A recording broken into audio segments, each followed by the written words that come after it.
Ay magandang hapon po sa lahat. Ah, Marahil hapon sa mga Bicolano, sa mga waray-waray, maupay nga kulop. Sa mga Ilonggo, maayong hapon. Sa mga Cebuano, maayong hapon kaninyong tanan. Sa mga Boholano, maayong hapon. Sa Northern Mindanao, Misamis Occidental, Misamis Oriental, Lanao del Norte, Zamboanga del Norte, Zamboanga del Sur, Zamboanga Sibugay, maayong hapon kaninyong tanan. Sa Zamboanga City, ah, Buenas tardes, damas y amigos. Sa mga Ilonggo, diyan sa Panay, Negros at saka sa South Cotabato, North Cotabato, saka sa Barm, maayong hapon sa inyong tanan.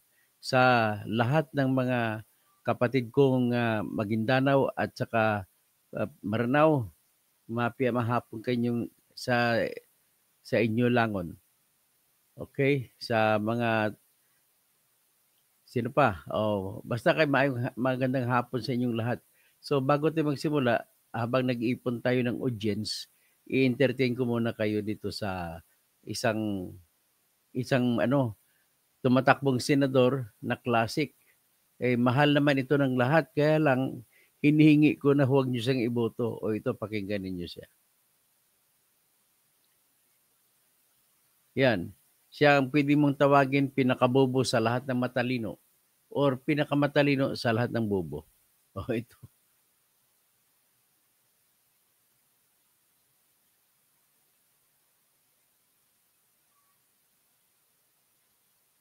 Genius ba? But I want you to answer this directly. Kung ikaw kung papilion, diya sa Senado, ikaw maoy kinabrightan sa tanang bugo or ikay kinabuguan sa tanang bright?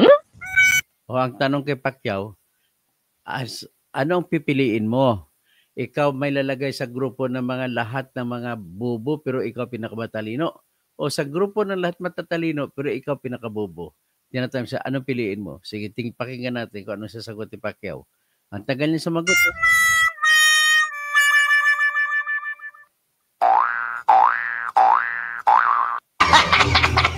Dito sa bansa natin, marami mga pretentious genius. Yes, dagan kayo. Pretentious genius ba? But I want you to answer this directly. Ibig sabihin, marami din sa bansa natin na mga huwad na mga genius. Kahit tinatanong siya ngayon ng kausap niya. Kung ikaw kung papilion, diya sa Senado, Kung ikaw aking papiliin, dyan sa Senado, sabi niya. ikaw maoy kinabrightan sa tanang bugo O ikaw ilalagay sa pinaka-bright sa lahat ng mga bobo? or ikay kinabuguan sa tanang bright? O ikaw pinakabobo sa lahat ng bright? Yan, ang tanong sa kanya.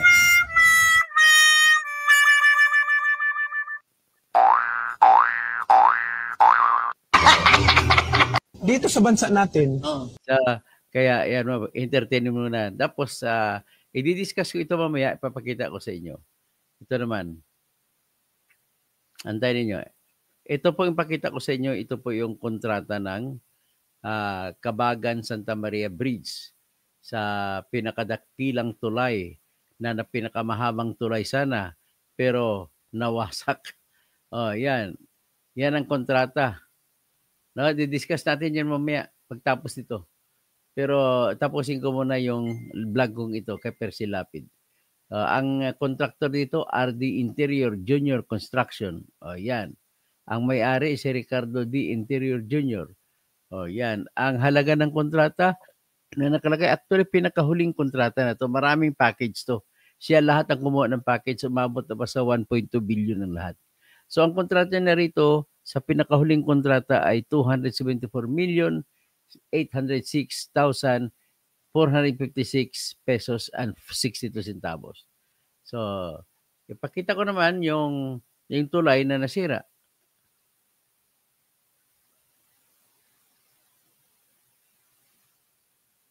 So, hindi yan.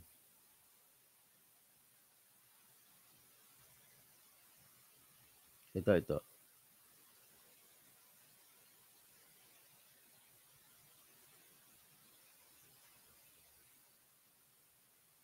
Saan ba yun?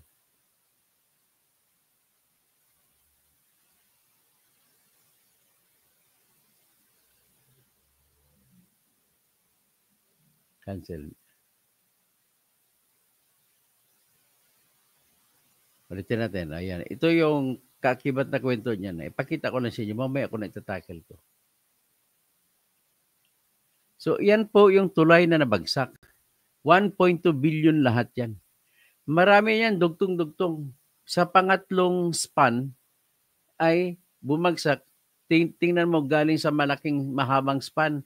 Nakatawid na sa napakaraming span. Halos kasi mahigit 1 kilometro itong tulay na ito. At saka pa lang, bumagsak. So, yan pag-usapan natin mamaya.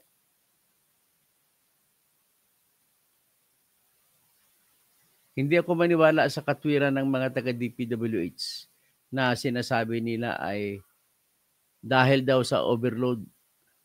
Hindi pa ako maniwala na overload. Kasi kung overload, mamaya natin pag-usapan.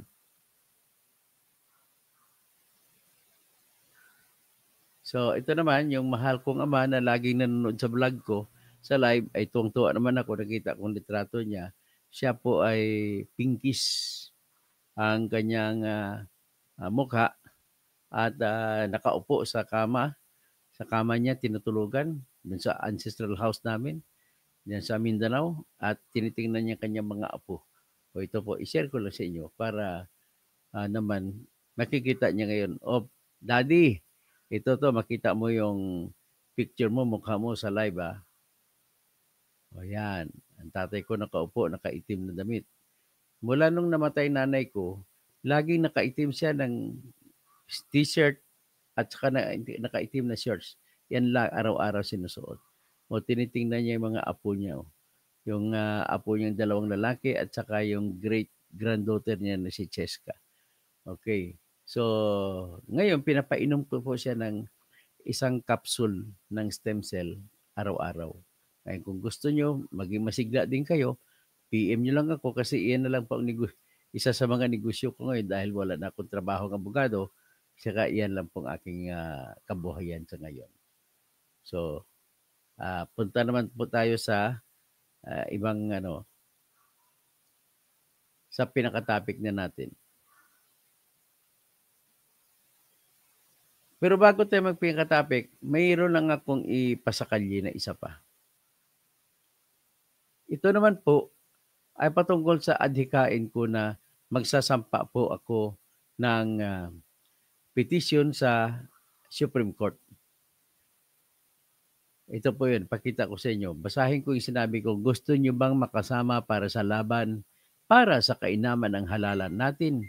Ito po ay petisyon na ginawa ko para sa Supreme Court para hingiin na ideklara ang Section 29 ng Republic Act 8436 na inamyendahan ng Republic Act 9369 na unconstitutional. Ang hinihiling ko rito na i-interpret ang nasabing Section 29 na tanging representante lamang ng lahat ng political parties ang mamili randomly kung aling mga presinto ang i-manual recount.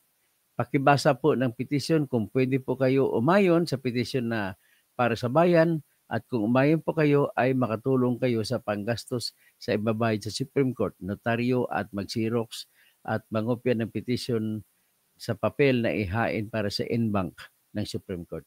Kasi pag en-bank, lahat ng mga justices na 15 ay dapat mabigyan ng kopya.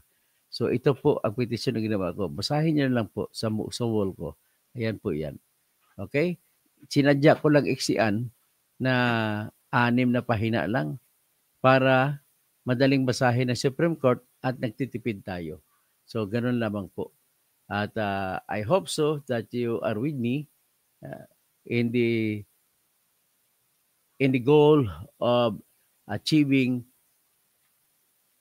peaceful, honest, orderly election ngayong election natin. So nasa inyo na lang yan. All right? Let us now start the game. Ladies and gentlemen, kagabi, ibinalita ko po na nakalaya po yung isa sa sinintensyahan sa pagpatay kay Kaper Silapid. Pinalabas siya noong December 25, Christmas Day, 2024. Siya ay sinintensyahan sa pagpatay kay Percy Lapid bilang accessory noong June 4, 2024. So kung bilangin mo, 6 na buwan lamang. June, July, August, September, October, November, December. Halos mag 7 buwan. 7 buwan lamang ay ang nasentensyahan siya, ang binilanggo niya sa sentensya laban sa kanya sa pagpatay kay Kaper Silapid. Ang sinintensya po sa kanya ni Judge Holiganga ng Regional Trial Court Branch 254 Las Piñas City ay 2 taon hanggang 8 taon na pagkakulong bilang ang papel niya ay accessory sa pagpatay kay Kaper Silapid. Anong papel niya noon? Siya po isa sa mga 4 na bilanggo na gumanap para ipapatay si Kaper Silapid. Ang kanyang naging papel dyan ay siya po nagbigay ng pambayad, paunang pambayad sa gunman na si Joel Escorial. Nagbigay siya ng 150,000 muna na down payment. So ngayon, nasentensyahan siya sa mas mababang krimen na accessory sa murder sapagkat kapalit po yun na hindi na niya kami pahirapan sa pagpapatunay na siya nga ay may papel.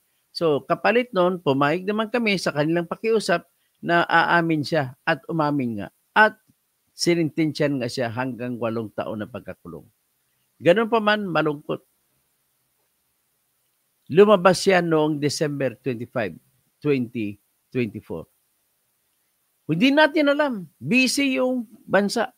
May busy ang mga mamamayan sa awayan patungkol sa pinakakorap na budget sa Pilipinas at pagsampa ng impeachment laban kay Sara Duterte. Doon natutok lahat ang isipan ng mga Pilipino.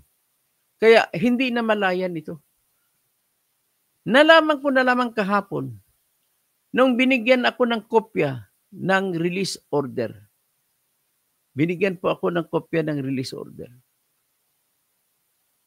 So, ang binigay sa akin na kopya ng release order ay ipapakita ko sa inyo po ngayon para naman makikita nyo na ako'y nagsasabi ng totoo.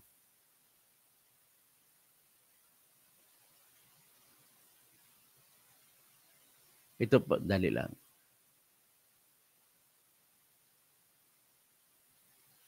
Ay.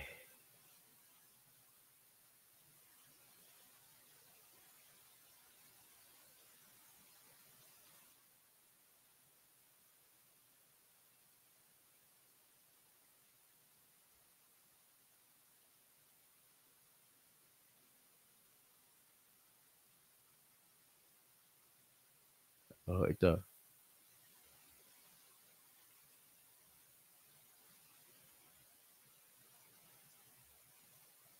Ito, papakita ko sa inyo.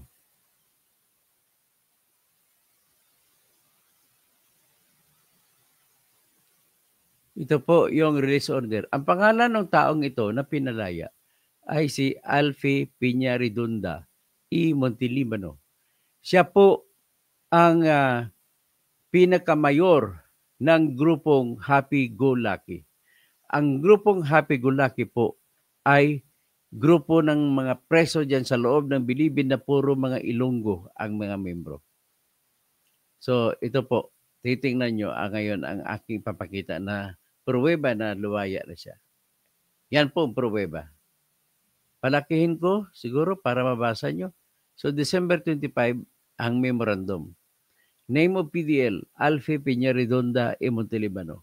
Prison number N211P, -1121, alias NA. So wala siyang alias. National prisoner who was sentenced on November 21, 2008 by the RTC Branch 25 Iloilo City. Sentenced by Metropolitan Trial Court in Muntinlupa, Branch 80. Sentenced by RTC Branch 254 Las Piñas City for the killing of Percy Lapid. Ang prison term niya, life imprisonment, at pinapabayad siya ng 1 milyong fine. Hindi ko alam kung nagbayad siya, pinalaya siya. Ang kasalanan niya sa drugs, possessing dangerous drugs, Republic Act 9165. Ibig sabihin, drugs ang kaso niya. So sa ngayon, ang suspitsa ng mga nakausap ko sa loob ng Bucor ay makakalaya lamang ito kung gumastos ng malaking pera. Bakit nila sinabi? Kasi ganito, nakikiayon din, nakikikutsaba rin ang taga Bureau of Correction. Noong nagsampa si Alfie Piña-Redonda ng petition sa Korte RTC sa San Jose, Occidental Mindoro, Branch 45. Ngayon, para manalo siya sa kanyang petition for habeas corpus, tumistigo ang mga taga Bureau of Correction at pinakita nila na sobra-sobra na ang naikulong niya kaysa kanyang parusa at parusa na hinatol daw kuno para sa ibang mga krimen. Ngayon, ang nakausap ko ng mga opisyal, nabanggit ko tuloy opisyal, sa loob ng Bureau of Correction ay double standard of justice pala dyan sa loob ng Bureau of Corrections. Sagutin mo ito, Mr. Greg Pio Katapang, General. Ano ba yan? Ba't double standards ka kung kilala mo, kaibigan mo, yung bagong batas ng GCT, Good Conduct Time Allowance, ang binibigay mo. Pero kung hindi mo kakampi, sasabihin mo ay hindi pa mag-apply Good Conduct Time Allowance kasi mag-apply lamang yan from the time na conviction. Ibig sabihin, final na. Ibig sabihin, sasabihin na pag umapila ka, hindi pa pwede mag-apply sa iyo yung bagong batas ng Good Conduct Time Allowance. Yan po ay nasa loob ng Republic Act 10592. Ano ba yung Good Conduct Time Allowance para maintindihan ninyo? Yung Good Conduct Time Allowance po ay ibinibigay po sa mga bilanggo yan. Kung maganda ang pinakita niya sa loob ng bilangguan. Sa dating batas, sa lumang batas, sa Article 97 ng Revised Penal Code, nagsasabi na sa unang taon hanggat pangalawang taon, bibigyan ka ng pabuya na 5 araw na para ka na rin nakulong ng 5 araw kada buwan sa first 2 years na nakulong ka. So, ang ibig sabihin, pag natapos sa 2 years, matanong, kumpitin natin, ilan na kayo nakulong niya after 2 years? So, 2 years na actual na kulong. Plus 5 days in each month. How many months are there in 2 years? 24 months. So, 24 times 5 is 120 days. So, para na rin siya nakulong ng 365 times 2. That is 700. Sobra siya, 65, 50. So, 15 plus 15, 15 plus 30. Para ka na kanina kulong ng 730 plus 120, 850 days sa 2 taon. Kung ibalik mo sa taon, sa buwan, so ilan ba yung 120 days? That is equivalent to divided by 30 sa isang buwan. 4 na buwan. So para ka na rin nakulong ng 2 taon at 4 na buwan. Pagkatapos mo mabuno na makulong sa 2 taon. Iyan ay kung magpapakita ka na sinusunod mo ang lahat ng regulasyon sa loob ng kulungan.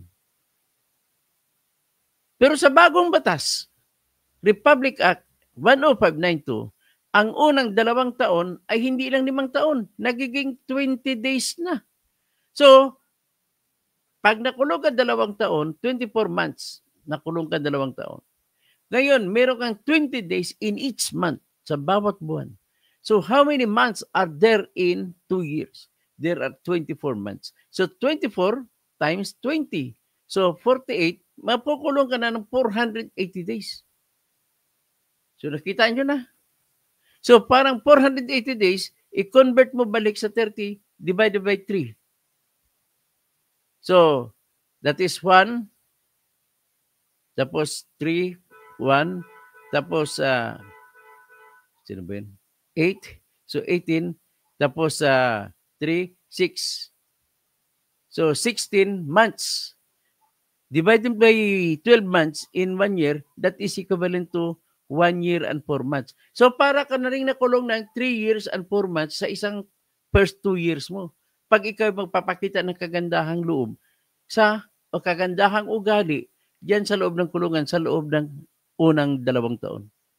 Yan po ang GCTA. Sana naintindihan nyo na. So shortcutting ko na lang, pag nakulong ka ng sa lumang batas, pag nakulong ka ng from 2 years to 5 years, magkakaroon ka ng pabuya na 8 days kada buwan.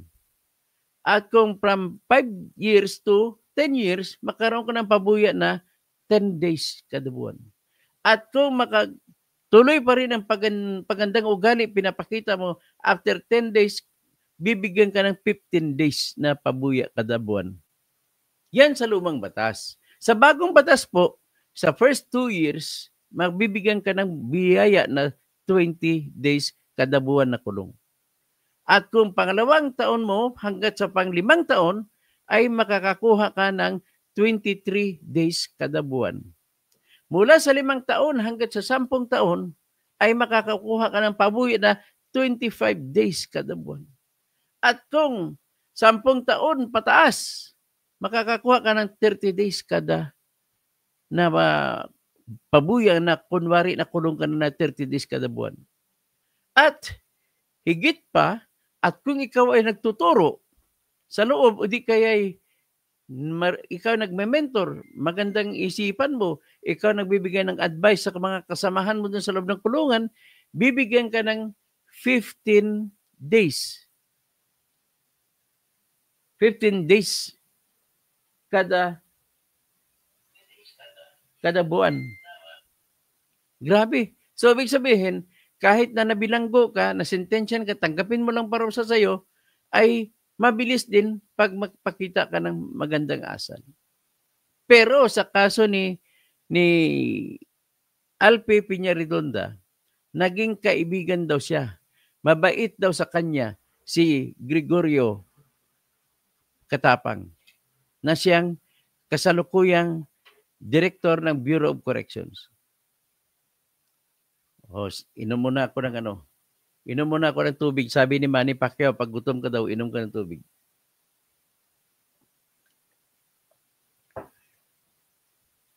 Bakit ko nasabi na kaibigan siya? Kasi po, ang katotohanan, marami pa dong overstaying dyan sa loob ng Bureau of Corrections. Napakarami ang overstaying na dapat lumaya na at hindi pa nakalaya hanggang ngayon. Bakit? Kasi po, ayaw nila. Namimitsa sila. Iyan po ang pamamaraan nila kasi tinitingnan nila na sentensyan po ito na sa droga. Si Alpe Piñaredonda. Nasentensyan siya noong 2008 sa Iloilo sa kasalanan sa droga. Balikan natin kung tama ba ako. Ayan, 2008 sa Iloilo. So kinasuhan siya, nagkasala siya ng 2002 pa. Ang haba naman ng trial niya.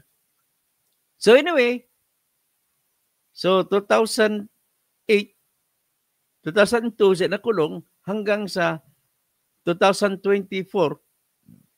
So bali 22, more than 21 years lamang siya sa loob ng kulungan. At lumaya siya. Ang napakasakit dito ay bakit bibigyan siya ng good conduct time allowance? Na gumawa naman siya ng krimen. Yung nasentensyahan siya sa Metropolitan Trial Court sa Muntinlupa, Branch 80, ay slight physical injuries ang kaso niya. Ibig sabihin, hindi magandang ugali niya. Kasi nananaksak siya. Sinugatan niya kapwa niya priso. Tapos, noong October 3, mga September, siya pa nagbigay ng pera para paunang bayad para ipapatay si Kaper Silapid. That was September 2023 or 2022. So, ibig sabihin, hindi dapat siya makatanggap ng dapat kansilado na yung kanyang good conduct time allowance kasi sumali pa siya sa pagpatay ng tao eh. Siya po, ang kanyang grupo na happy-go-lucky na grupo ng puro Ilonggo na mga bilanggo ay binigyan ni Bantag ng prangkesa. Siya lamang ang pwedeng magbenta ng Red Horse sa loob ng bilangguan.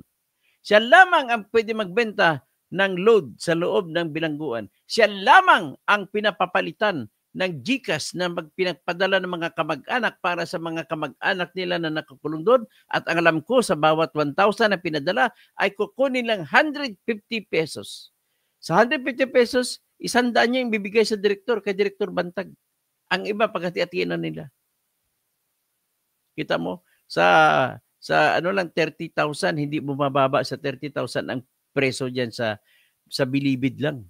So kung sabihin natin 5,000 lamang diyan o sabihin natin 2,000 lamang sa mga preso diyan ang pinapadala ng GCash. Sabihin natin tag 1,000 bawat araw pinapadala. So 1,000 times 1,000 pinapadala, di 1 million ang pinapadala. So kung 150 ang pinapadala, binabawas nila, nakikita, yung tawag niyang bayad sa cash out, sa payout. So, 150 times 1,000, di 150,000 a day ang kinikita nila sa bawat araw. Kaya gusto nila, ang mga preso ay hindi mapapalabas. Kasi pag nasa loob, lahat sasaludo sa kanila at ang gagawin nila, kung sino yung may mga pera, magbibigay lamang ng pera sa kanya at babaguhin nila ang pag-apply ng batas patungkol sa good conduct time allowance. Alin bang atin dito gamitin? Kaya nung nag-apply ng petition for habeas corpus, si Alpe Piñaridonda doon sa San Jose, Mindoro Occidental, ay tumistigo ang opisyal ng Bucor kung ilang taon na ba ang kanyang naikulong. At in-apply ang pinakamataas na pribilehiyo ng good conduct time allowance sa kanya. At hindi ko alam kung bakit hindi sinama, hindi kinonsidera ng korte ng katotohanan na kasi sentensya lamang sa kanya sa kasong pagpatay kay Percy Lapid. At hindi ko maintindihan bakit yung fiscal doon o yung taga Department of Justice ay hindi man lamang kumontra ng tudo. Kaya kita mo, hinyos na hinyos sa pagpatay kay Percy Lapid, isang mediaman, isang vlogger, pinapatay ninyo nang dahil lamang sa nababanatan si Bantag na bilang isang Cinderella na nakaupo sa tasa, ay hindi pala, na nakaupo sa Bucor at yumaman, nagkaroon ng 2-story na mansion diyan sa loob ng Bill Air diyan sa Laguna, sa Santa Rosa. Bill Air Phase 5. At nung kinuna ng video ng mga kakampi ni Percy Lapid, ay may nakahilera ng mga 11 sasakyan. Ganun kayaman si Bantag. Kaya nagalit si Bantag noong September 5, 2022 nilabas yun at naghanap siyang magpapatay kay Percy Lapid. At ang kinausap niya si Denver Mayores na nakakulong doon sa Iwahig Penal Colony. Pero ang nagtawag kay Denver Mayores ay si Ricardo Zulueta na assistant ni Bantag. Para hindi malaman, hindi si Bantag ang nakikipag-usap, kundi si Ricardo Zulueta. So kinausap si Denver Mayores sa Palawan, tumawag naman si Denver Mayores kay Alvin Labra na siyang mayor de mayores ng Batang City Jail. Sabi niya, Boss Alvin, maghanap ka daw ng magtatrabaho. May ipapatrabaho si Tanda. Sa panahon na yun, hindi pa sinabi kung sino ipapatay. So, sino yung tanda? Si Bantag, Gerald Kitalig Bantag. So, ngayon, sinabi kay Alvin Labra, sabi niya, maghanap ko muna ng killer at ibibigay ko sa iyo yung video para makita mong itsura ng taong papatayin. Nag-usap sila sa cellphone at saka sa messenger.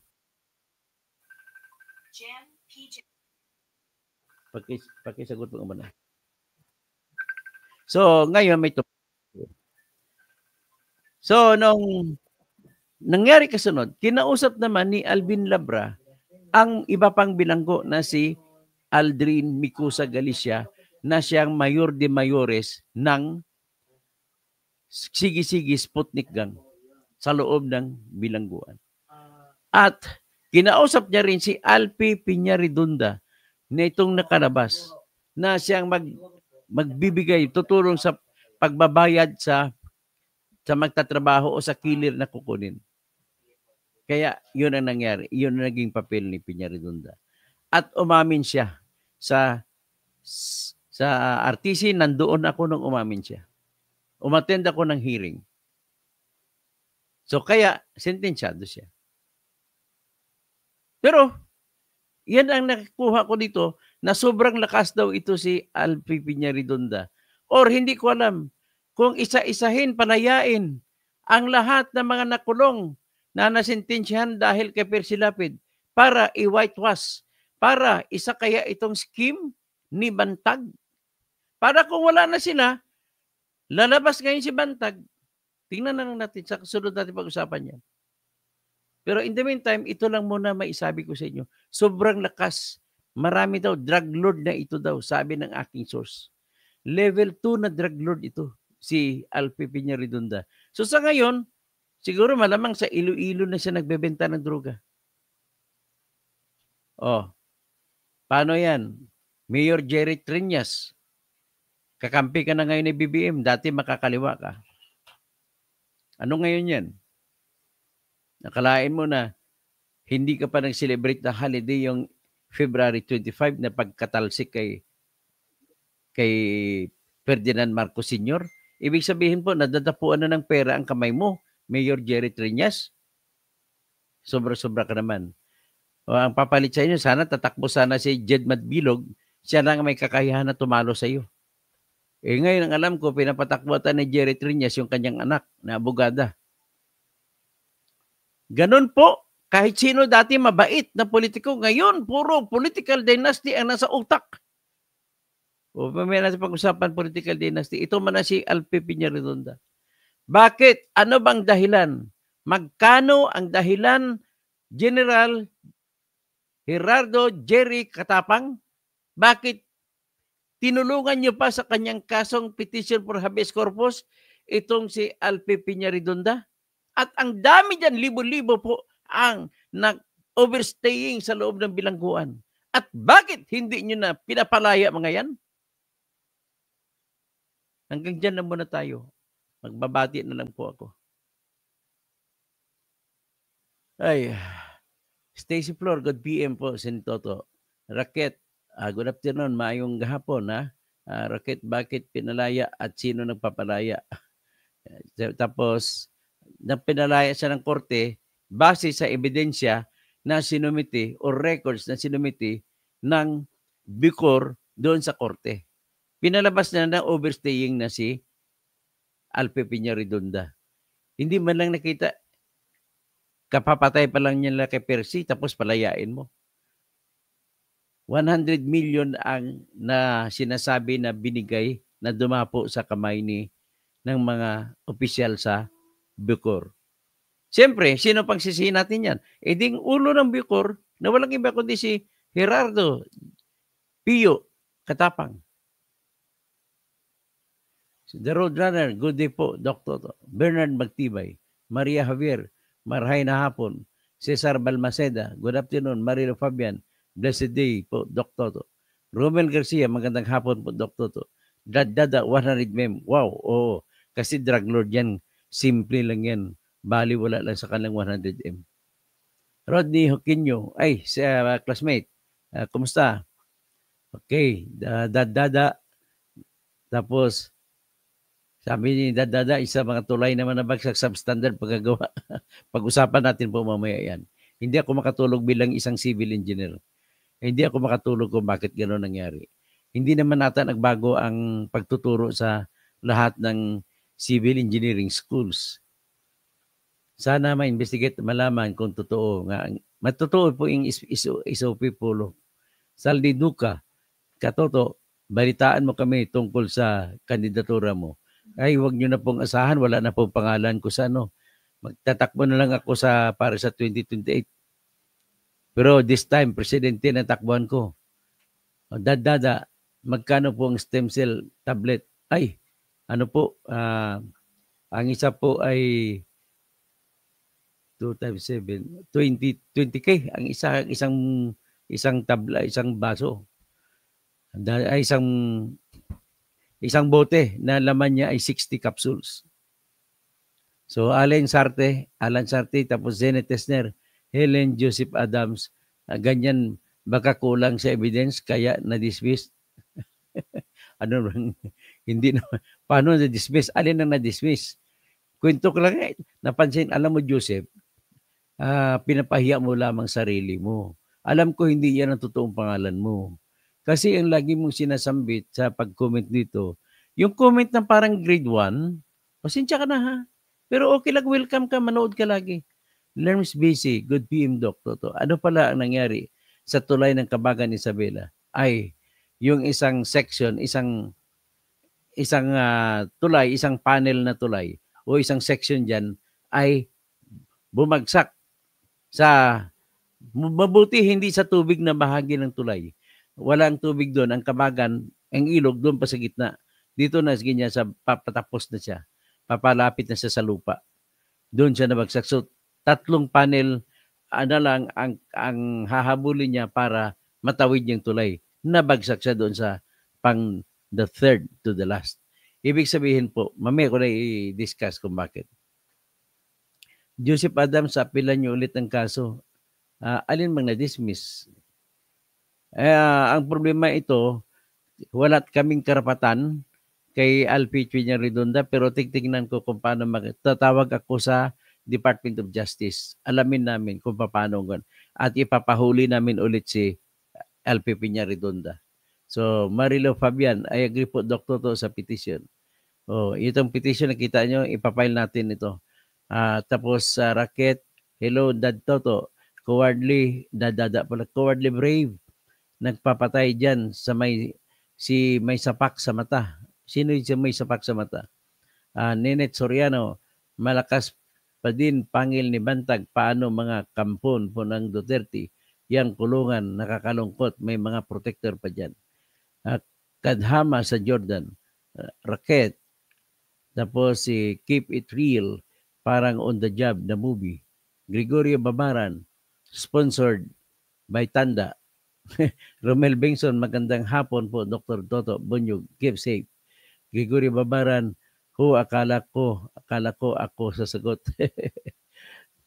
Tapos, Dada, hello Racket, kumusta na? Binabanatan na si Atty. C ng mga dads. Nako, kailangan tulungan ko si Atty. Castro. Virgilio Trampe, kung wala pang nabulgar niyan, malamang makalusot na naman yan, Dr. Engineer Toto. Nakalusot nga ito. Ngayon lang nakuha binigay sa akin ng mga kontak ko sa loob ng mga official ng Bureau of Correction.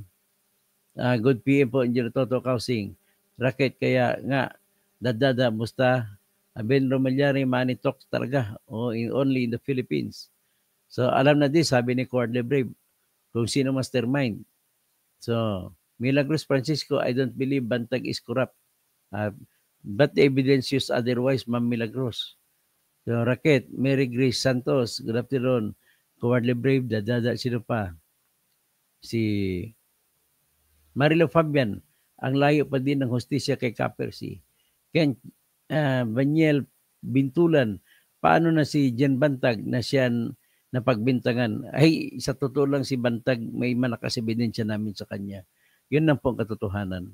So, kaya Bantag, kung mahina talaga ang ebidensya laban sa iyo, lumabas ka na, sumuko ka na, at lilitisin ka para tingnan natin kung talaga malakas man ebidensya mo. Alex Olin watching from Taguig. Jose Habonete, Attorney Kausing, good afternoon po. Qualified po kayo for President. Dr. na Attorney Pak at Engineer pa, ingat po kayo. Opo. Mary Jane Dula, mabuhay po Sir Toto. Feliciano Calvo, wala na palang chance sa mag-senator. Wala na po chance kasi tinanggal na po tayo. Grim Reaper, good PM Sir. Alex Ulin, Sir Toto, ingat ka sa pinalayang tao. Baka binigyan ng mission, ikaw ang target. Opo. Marlene Aznar, is it true that the amount involved? Yes. Bali-bala po, chicken po yan sa mga drug lord. Kasi drug lord na po ito si Alpi Piñaridunda. So, yun ang po masabi ko. Maria Villar Dizon, magandang hapon po sa lahat ng nanonood. Okay. Magandang hapon. Gerard, Kitalig Bantag, Jerry, Gerardo, Katapang, si Secretary Boying Rimulya, malamang may alam ka rito. Frederick Eloro, good PM, Idol Toto, Kausing. Mabuhay po kayo ang boses ng masang Pilipino. Good health at God bless you. Salamat po sa lahat.